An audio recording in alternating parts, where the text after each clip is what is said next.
Hello, my loves. Welcome back to Chemistry with Kismet Tarot. I am Monica, the Kismet Chemist, and this is Lunar Living. And today we are going to be talking about the Libran full moon that is occurring on April 16th. I almost said March. I've been doing that all day. April 16th. As the moon comes into Libra and starts shifting towards those end degrees, we're going to be feeling a lot of emotional energy coming forth. And as I was shuffling to clear the deck for the archetype cards, the Gem and Eros both came out. And it does not escape me that I was actually doing a lot of research into asteroids yesterday. And Eros was a focal point for me. But the other thing that I noticed about this is in this Eros card, there is quite literally a gem in the lips. But it is clear, it's black and white. But here you see this gem and it's in the midst of worms and needles, but it has all sorts of beautiful colors. And this ties in so beautifully with this Libra full moon. So we're going to talk about the energy a little bit. We are still seeing most of the slow planets transiting the opposite side of the chart. So we do have that bucket handle that we talked about with the last full moon. The moon is the clinch factor, essentially. It's our emotional life, but our connection to our soul, to the divine, and how we view ourselves, how our emotions impact us when the moon is in Libra. And Libra is traditionally about partnerships, relationships, marriage, union, because it rules the 7th house, but it's also about justice. It's about balance. It's about harmony. Now, I have this tendency to veer away from anything that has to do with divining things for relationship-wise. But I found myself very caught up in two asteroids. It was Eros and Psyche. And Eros is considered Cupid in mythology. And Psyche was a normal human woman. She was mortal, but she was beautiful, unwed, no prospects. So her father sent her to the edge of a cliff and told her to step off the cliff. And he did this because he had faith that someone would come for her. She was lifted by the zephyrs or wind nymphs and brought to Eros. But she was asked to not look at him because she wasn't meant to know who he was. She wasn't meant to know that she was married to a god. He wanted someone to love him for who he is without who he's perceived to be or who they know him to be. He didn't want the status. He didn't want the labels. He wanted to be loved for the essence of who he was. And that's the gem. It's the essence. It's the truth of who we are. And Psyche did. Psyche did love Eros for who he was. She was very happy, but she was all alone and got lonely. So she asked to see her sisters. And it was through the jealousy of her sisters that they convinced her that he was evil and wrong and that she should kill him. Now, of course, mythology is filled with all of this drama and conflict and melee. But the point here is Eros had such a pure heart and a pure desire to be loved for who he was. Not because he was the god of love, but because he wanted to be loved for the love that he was giving. He wanted to receive that love back. And Psyche gave that to him until she started listening to all the things that were going on in the outside world. Listening to other people, listening to the whispers. This full moon in Libra, it's deeply tied to Piscean energy. Pisces energy is the dominant energy in the chart, but we have Mars that has just moved into Pisces. We have Venus that has moved in, that is transiting through Pisces, and we have Neptune and Jupiter still conjunct in Pisces. What all of this means is, first of all, Venus is exalted. So Venus is lifted up. Her energy is very strong in Pisces. And that means that that energy, Venus in Pisces, is dominating or ruling over this moon phase, because Venus is the ruler of Libra. That means that from our deep subconscious, from the depths of who we are, from the very essence of our spirit, our values, what we see as beauty, what we see as art, what we see as something that is important, something that matters to us, that is being highlighted within our emotional realm during this transit, during this full moon. It is about seeing who we are on an individual level and no longer questioning our sense of self-worth.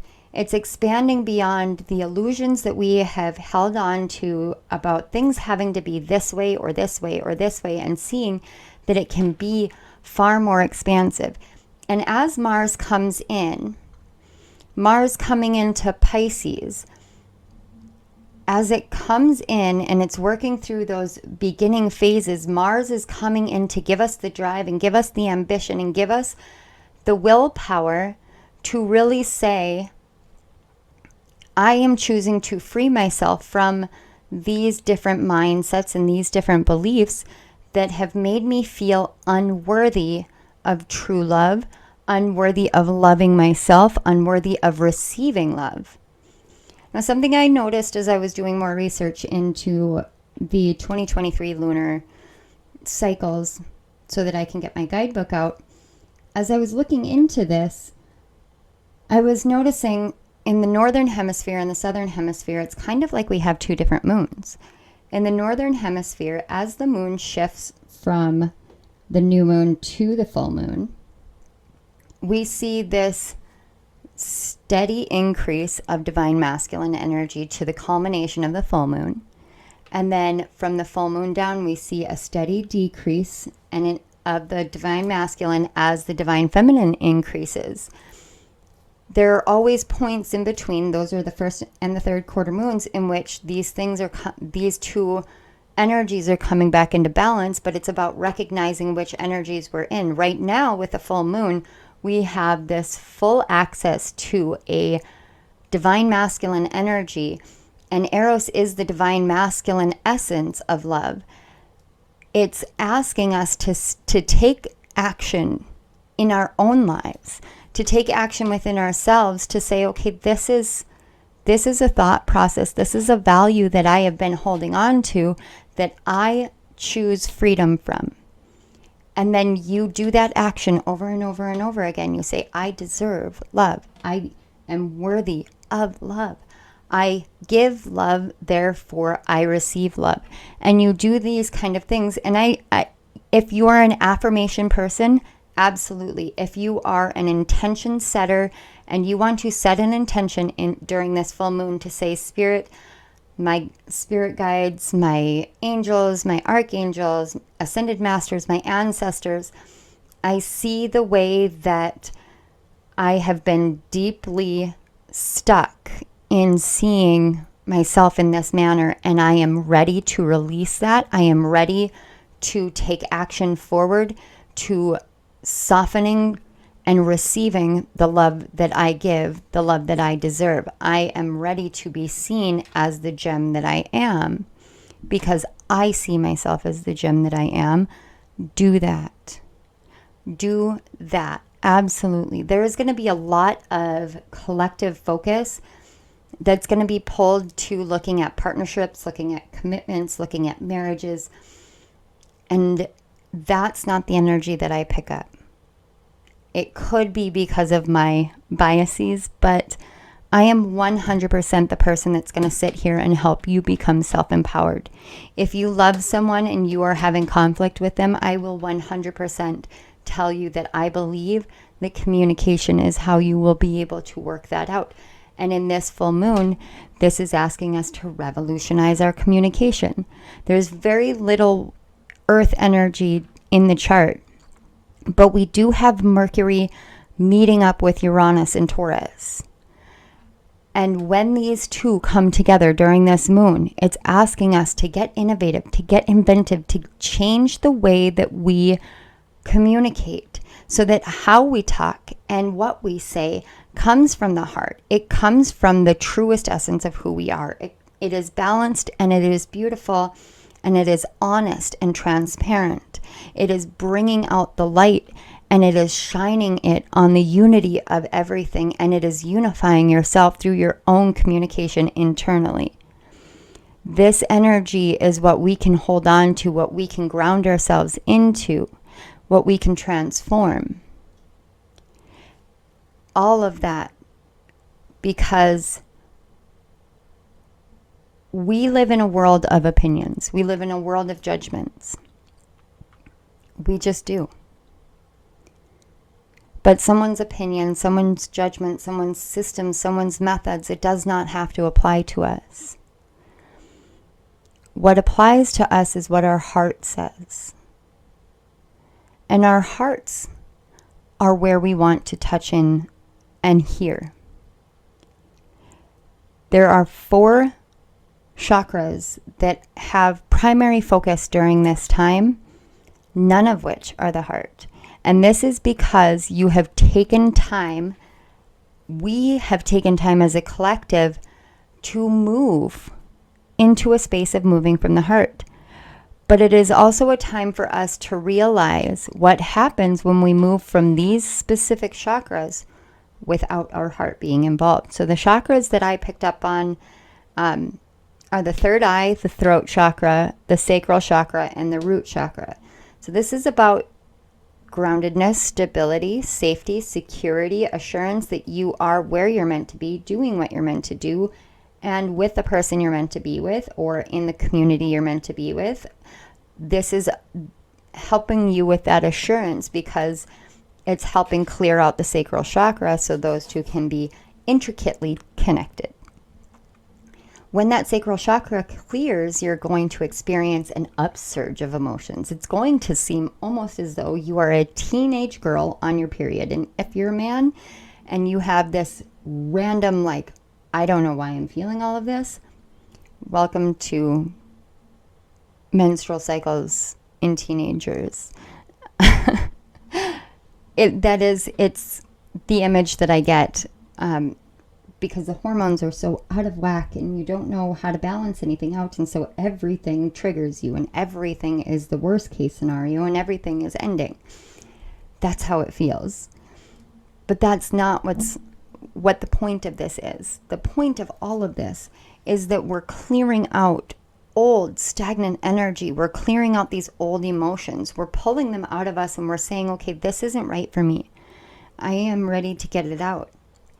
And the best part about that is we also have the third eye and the throat coming together during this moon, which means that we are getting in touch with our divine essence, our divine communication with the higher realms, and we're learning how to speak our divine truth into the world. We're learning how to accept the things that we see without using our eyes, that we hear without using our ears, that we know without doing any research. It's accepting our gifts and learning how to speak, how to bring them into our communicative style. The best example I can give is what I'm being shown. I am working on a book right now, and I'm in kind of the end editing phases of it before publication.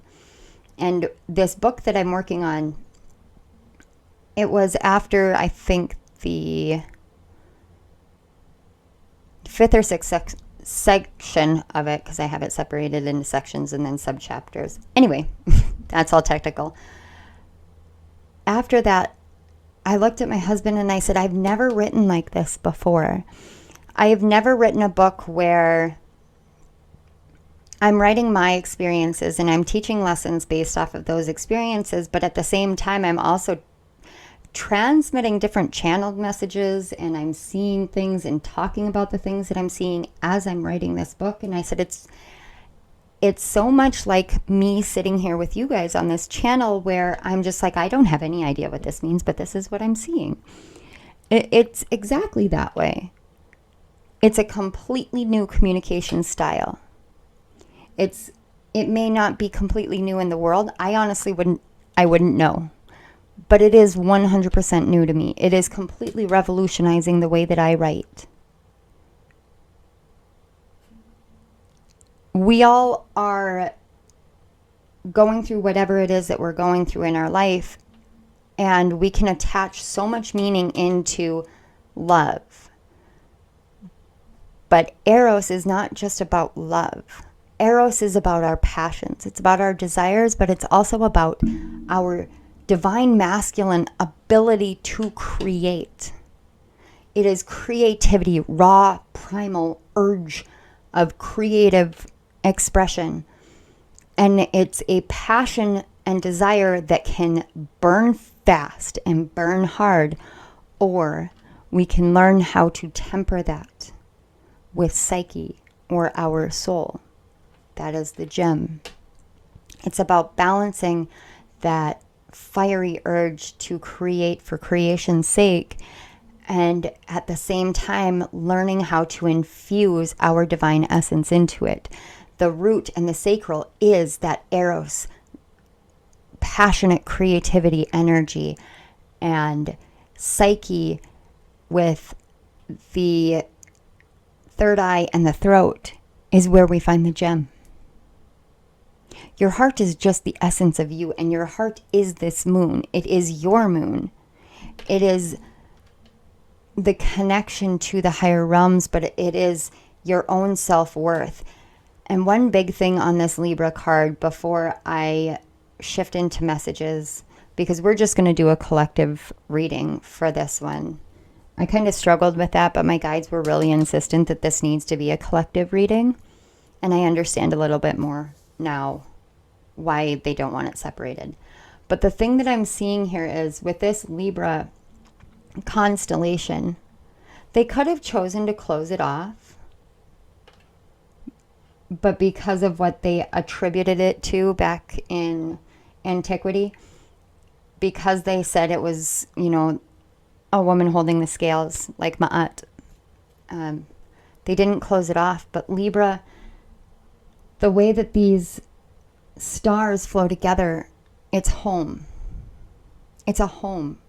When you think about a kid drawing a house, it's a triangle and then a square underneath it. And we all grew up learning that. It looks like a house that does not have its foundational level on there. And so that is where you find your balance. It's knowing that you can build that foundational level and knowing that you can do that from your heart and from your soul, and that your soul is the actual foundational balance to everything. This is how you find the true nature of the partnerships that you're meant to be in life. What feels like home to you? Where is home to you? This is a deep, like dig deep, divine masculine, divine feminine, healing, balancing energy. And it's knowing that you are sovereign in that. It's knowing that it's okay to be compassionate and to embrace your own humanity. That's a really big thing. We want freedom so much from the constraints that we perceive to have, I am so sorry. The constraints we perceive that we have in our lives. We want freedom from those, but we don't understand that we have the ability to give ourselves compassion, to embrace the fact that we are human, and to pray for help. I really didn't intend for a card to fly out. I'm just trying to clear the deck here. But, Spirit wants to speak here.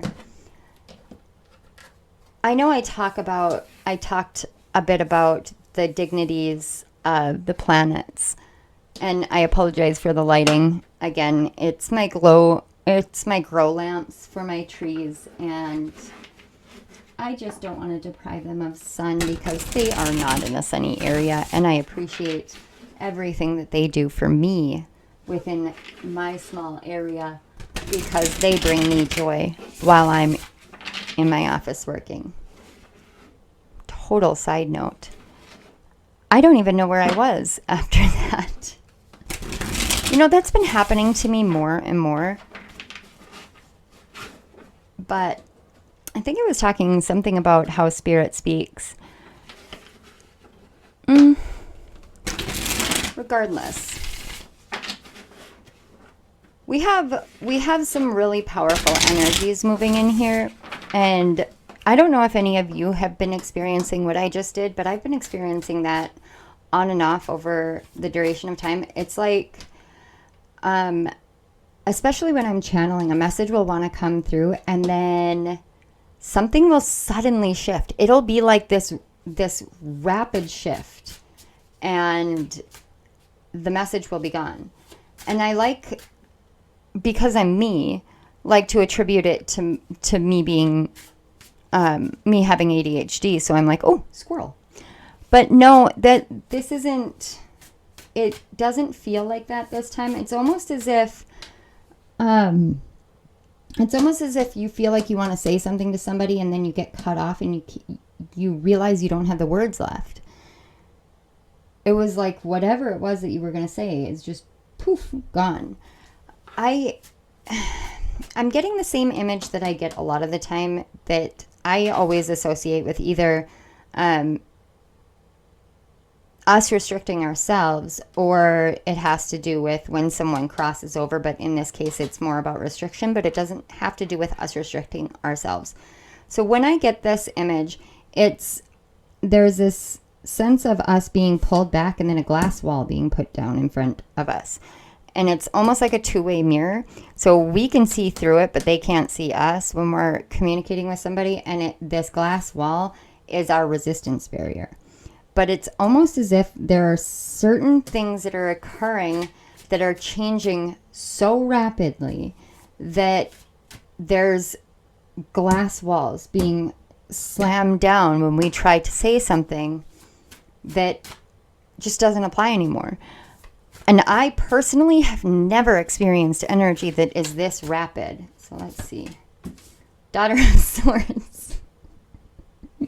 I'm sorry. That's the Page of Swords. And she is the quick fire, like, youthful, I'm going to say what I'm going to say and then have it out there. So, yeah, thank you, Spirit, for the confirmation. But with this Daughter of Swords, the other thing that I'm noticing is we've got all of the chakra colors in little starbursts all over this card. And we also have the owl, and the owl is Athena energy, and she is also divine wisdom. But an owl can see in 360 directions. So this is seeing the whole of everything and learning how to communicate all of that. And I always see the page cards as inspiration. They are the inspiration of the tarot deck to me. So this is about communicative inspiration. This is about inspiration of communicating through your chakras. And that may sound strange, communicating through your chakras, but it's about harnessing the energy of all of them. This one wants to come out. To shine brightly into the world is what I was going to say. And here we have the sun. So this is really about communicative inspiration. It's your mind is starting to learn how to see things from a different perspective and how to speak things into existence in a much different way than you normally would. It's that analogy that I made about my book and how I've been writing. Then we have the Two of Swords. See, this Two of Swords I absolutely love. I really, really do. I think a lot of people have this resistance to the Two of Swords, but it has been I'm sorry, I keep hitting my microphone. It has been repeating in the collective a lot. I have noticed that. And then we have the Empress energy. But the Two of Swords has been repeating. Here's the thing that I see with the Two of Swords. It's almost as if we have these two energies and we're holding them up and we're blocking them out, but you can see an eclipse on this card. The eclipse actually happens at the end of this month, and it does happen to fall within Taurus.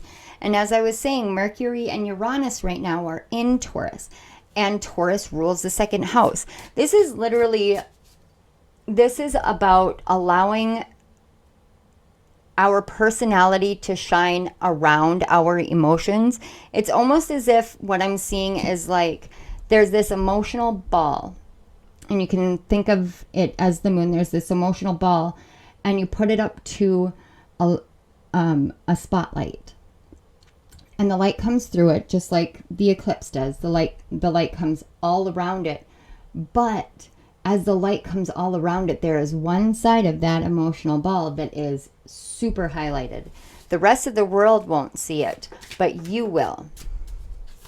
And this is like saying whatever is going on, whatever it is that is being illuminated for you, is something that is for you. It's for you. It's going to help bring together the divine masculine and the divine feminine within you, but it's going to help bring other things together for you. It's like puzzle pieces is what I'm seeing. But now I'm also seeing the traditional Rider-Waite Tarot, and how I feel about that is like she's saying, absolutely not. Like X marks the spot, and I know the spot that I'm in, and I know where I'm meant to be, and I refuse, because she's blindfolded. So she's saying, I refuse to look, and I refuse to see, and I refuse to hear anything to the contrary of what I already know, because I know what is behind me, and I know where I am going. But there are things coming at me. There's energy coming at me, or people coming at me, or there are things that I am trying to deal with internally. So I'm going to sit here and I'm going to put my guard up, and I'm going to say absolutely not. I'm going to take care of what's going on internally, because I don't need my eyes for that. I don't need my ears for that. I only need me. And when I am done, I will get up and move. Somebody needed to hear that. All right, can we get one more, Spirit? One more. That was very, very intense, very direct. But there's something with this Sun card, too, that wants you to know that it's okay to embrace peace. The Empress card is exactly what I was talking about with Eros and Psyche coming into balance. So you think of the Sun as Apollo, which is divine masculine. And a lot of people say the Sun is the ego within the natal chart. To me, the Sun is just how we express ourselves. We can choose to define it as the ego. We can choose to define it that way, or we can choose to say, this is how I express myself, and that means that it is as fluid as the sun changing signs. Because it does it 12 times a year, which means you can express yourself in 12 different ways. Because you learned 12 different ways. You do have one that's inherent to you, but you can learn multiple ways of expressing yourself. That doesn't make you egotistical. It means that you are allowing yourself to be fluid, to fluctuate, to change, to grow, to harmonize with different things. And then we have the Two of Cups. See, it's harmonizing with different things. And again, I told you guys, I'm staying away from relationships.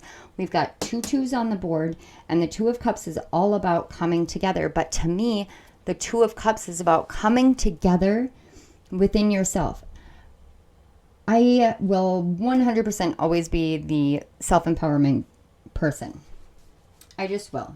That's how I am. That's who I am. So, yes, I've done a love reading. Yes, I will still do love readings. But the way that we perceive love, the way that we seek love outside of ourselves is, and the way that we find love outside of ourselves is always going to be dependent upon our inside world. It is this Two of Swords energy where you're saying, I'm going to take care of me and me first so that you can step into being this Empress energy.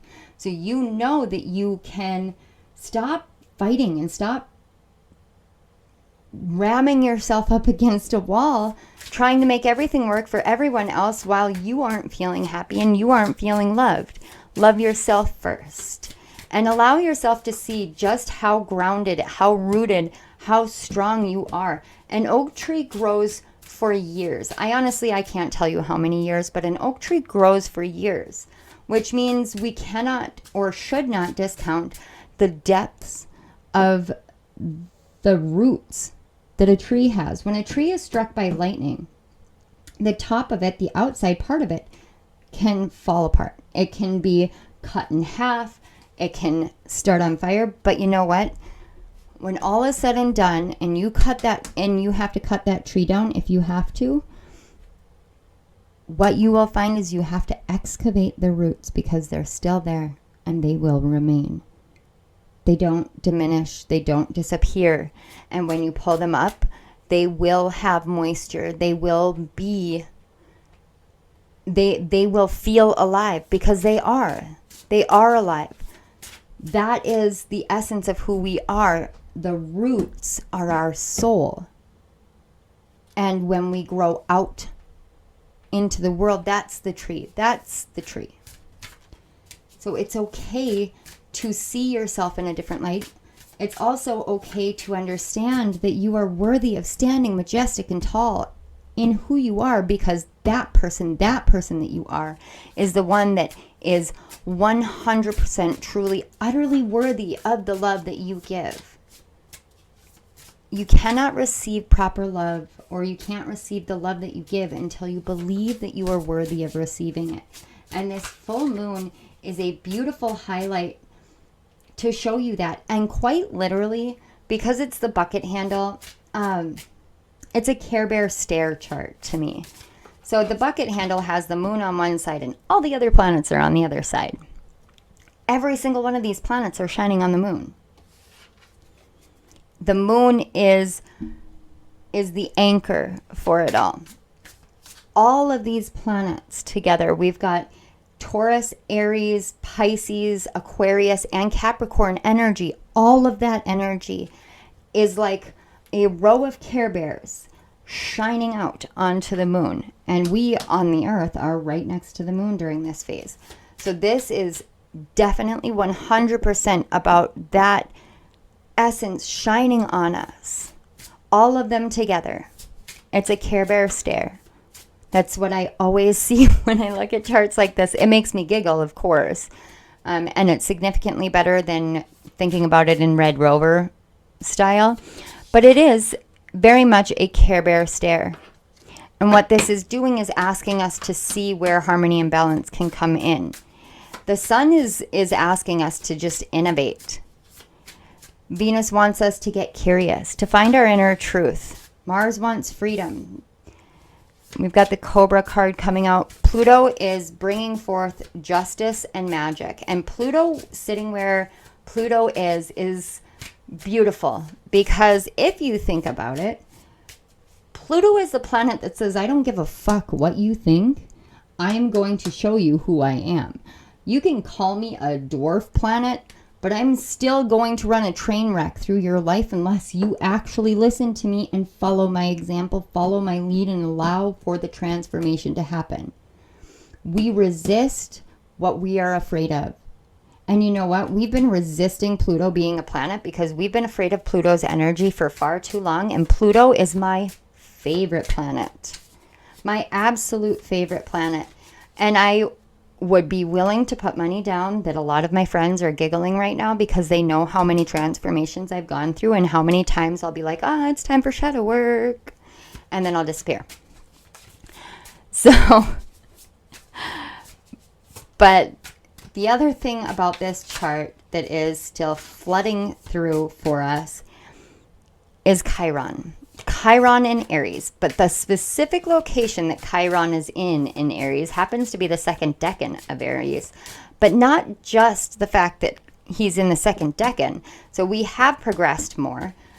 He is sitting in for human design, but I prefer looking at it in my own sense. I'm looking at the I Ching and the gene keys and how it kind of floods together.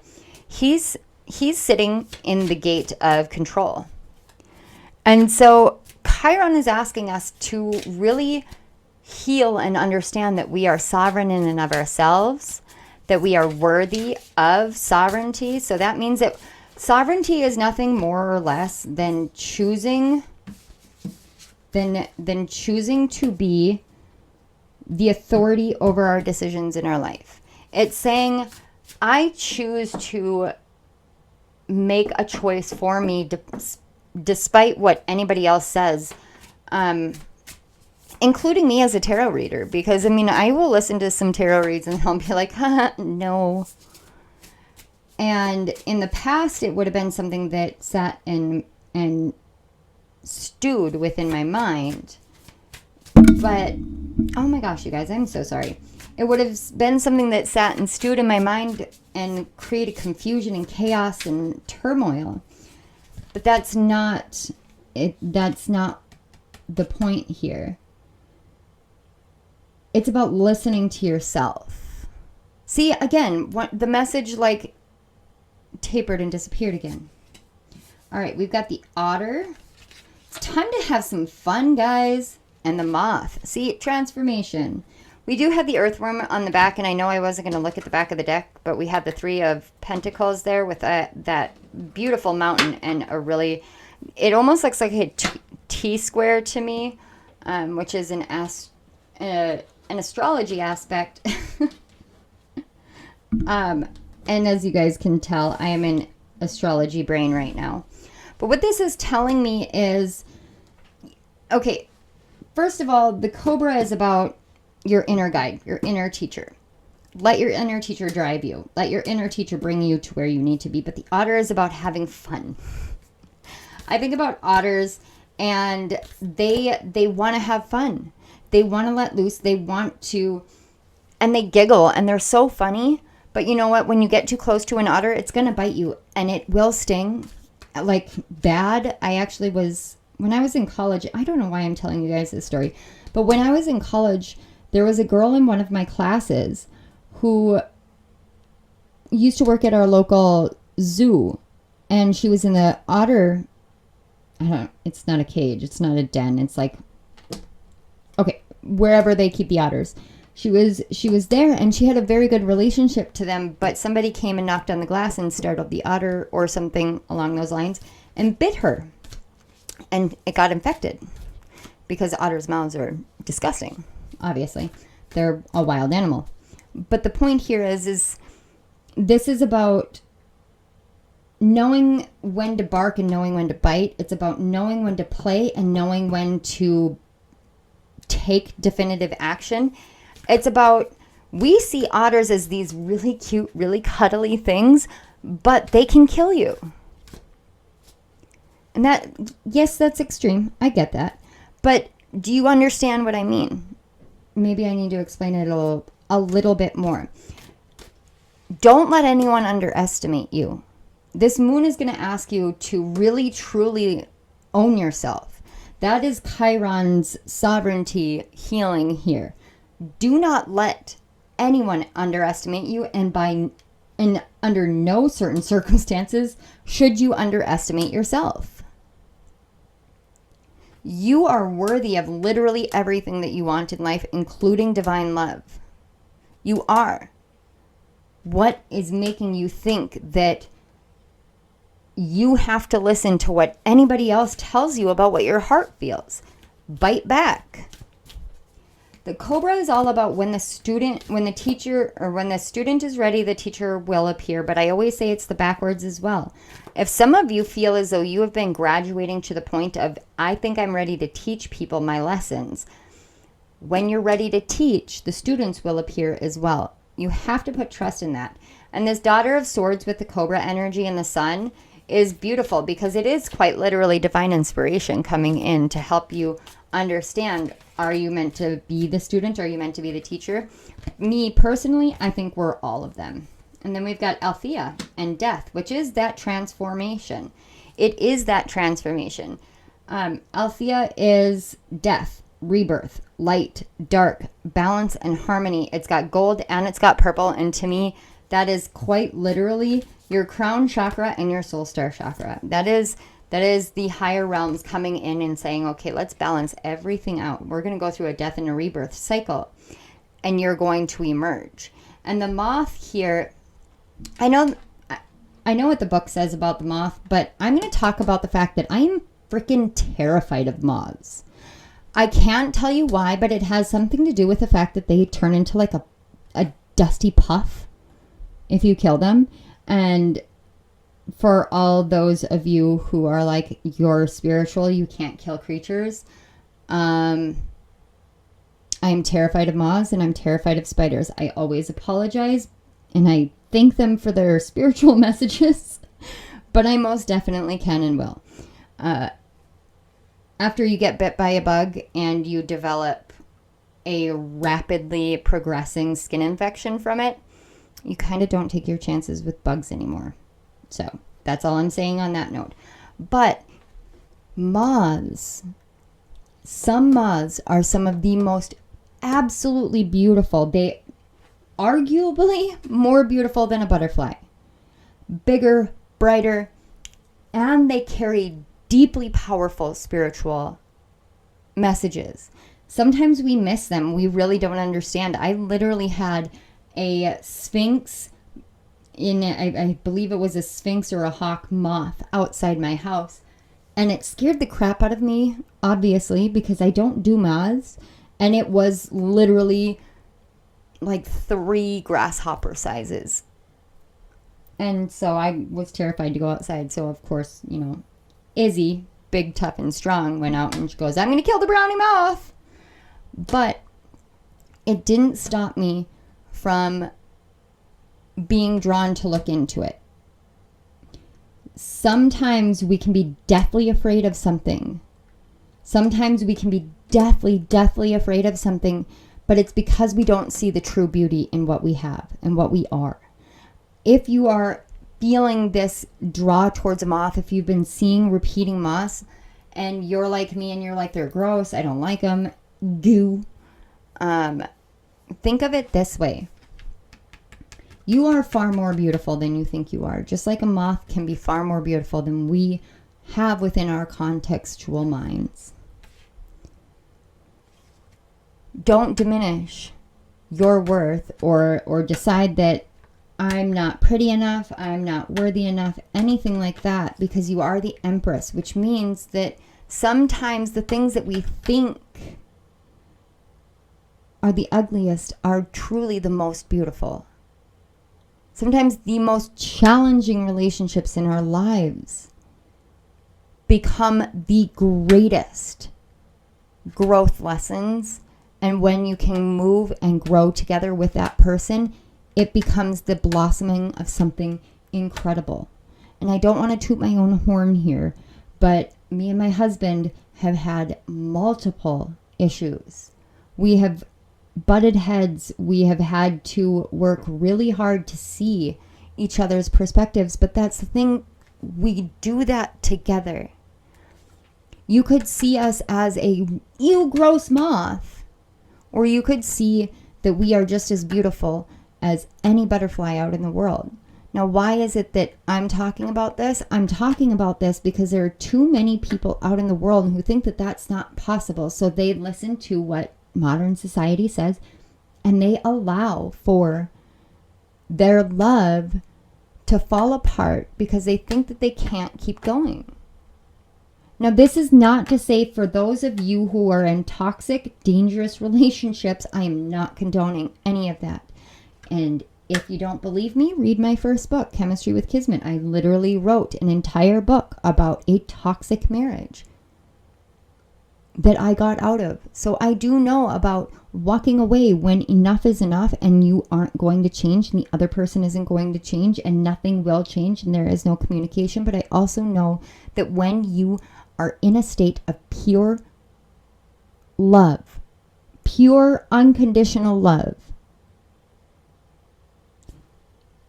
no problem can ever not be healed. No problem whatsoever. Like, everything is healable. Everything will help you grow, but will also bring you closer together because that is what you are worthy of and meant for.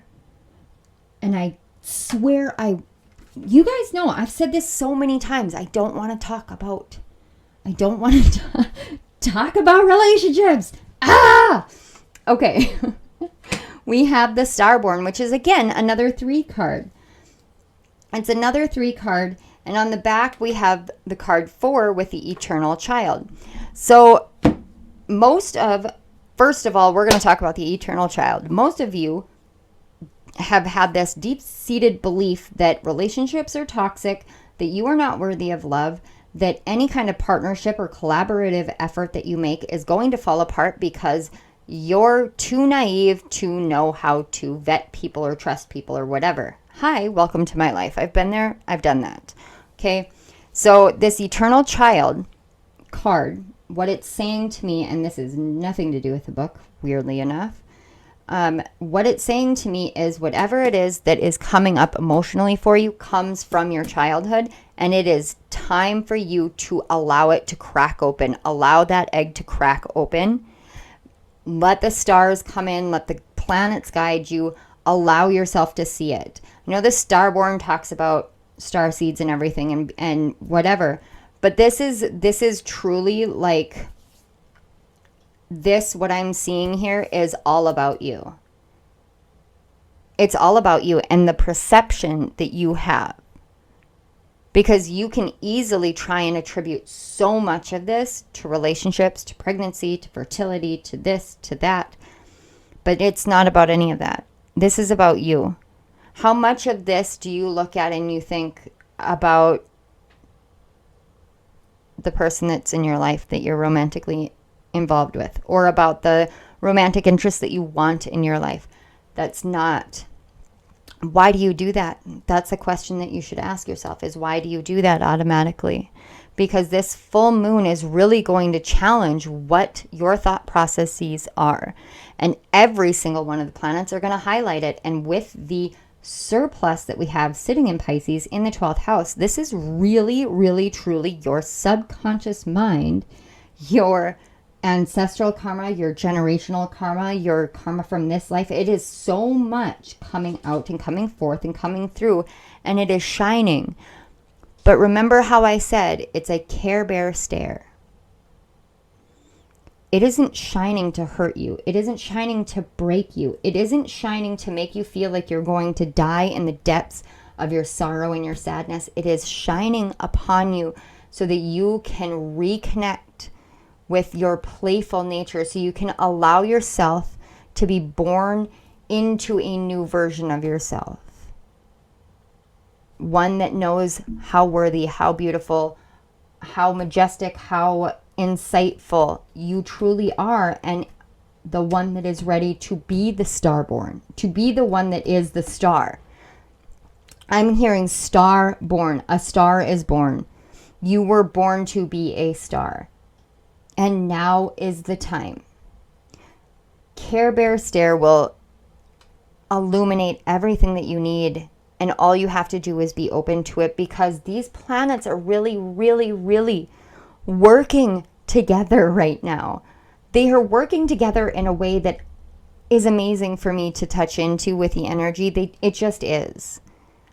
Because they want us to learn something here. They want us to learn about what limits we place on ourselves, what requirements we say we need, what we say we have to believe and don't have to believe, and allowing for us to see that, in astrology, we look at aspect charts. Those are all of our calculations. Those are our calculations, and then we correlated these things to events so that we could support the fact that these calculations are what it means. Do you think the planets really give a shit what we say they mean? Or what we say their energy is? The planets want us to know them.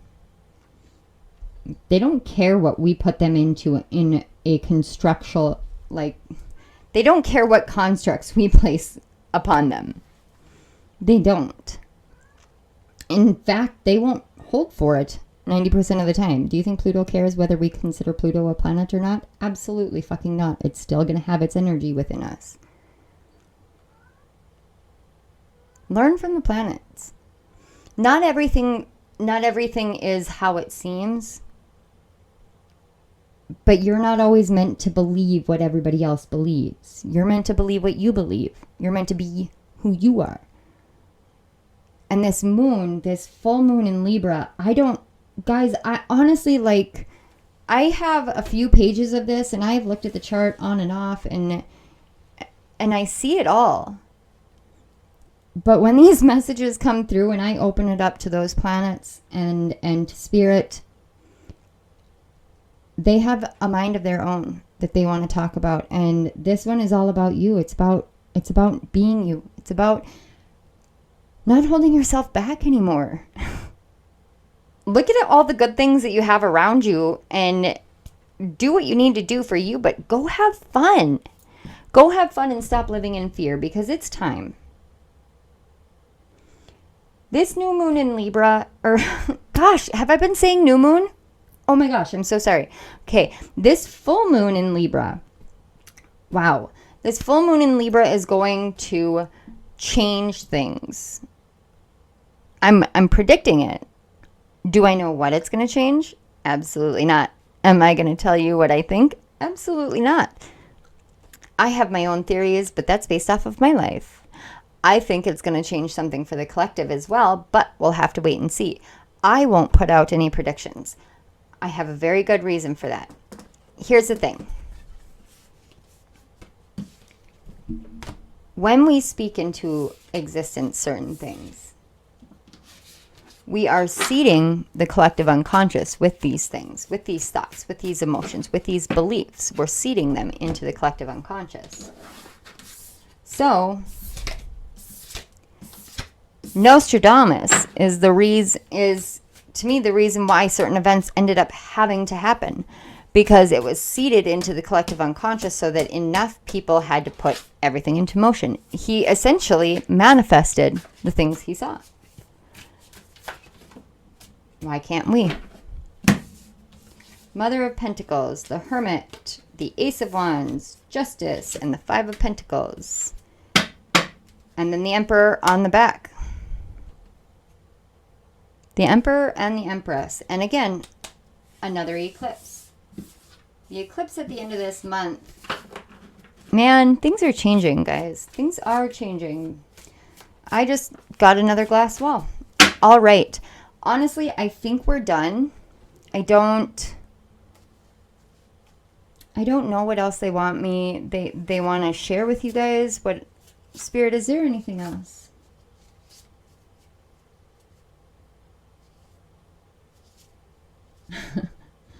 I just heard you do you, boo. So,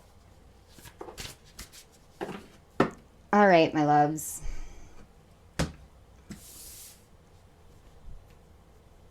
However you choose to see certain things, however, I don't even know if this message is going to resonate. I'm sure it will, because I usually feel that way and then I get told I'm like spot on. But this full moon in Libra, the number one thing, it's a 6th year, guys. If you ever wanted balance and harmony within your home, within yourself, now is the time to literally seed those intentions, because that's going to grow you into a completely new person. But not a new person in the way that we think of it. Okay. Not a new person in the way that we think of it. This is about a new person that is who you are anyway. It's the essence of you being shown finally. It's the breaking down of all of the layers and the levels of masks and labels and whatever that the world has put on you. It's all falling away. It's all falling away. It is being Care Bear stared directly off. Okay, we're going to close it at that. Care Bear stare. I want to say thank you so much for you guys for being here. Thank you to the planets. Thank you to the stars. Thank you to Spirit. Thank you to our guides, to our ancestors. Thank you so much. I'm always in awe of sitting here and doing this. It just blows me away. I have so much fun. So thank you so much. And don't forget to like this video, share it with your friends, share it with your communities, and subscribe to my channel. Hit the notification bell up on the corner so you don't miss any of my upcoming videos.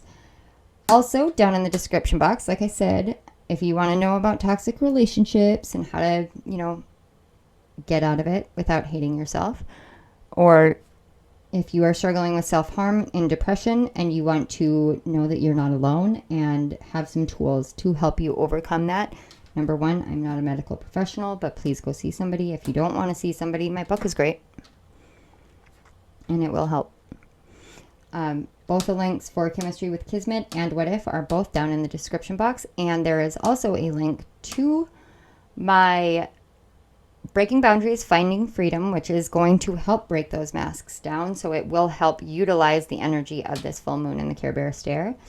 And there will be a 50% off discount code right before the link for the program that you can take and use and help yourself go through this transformational process on your own.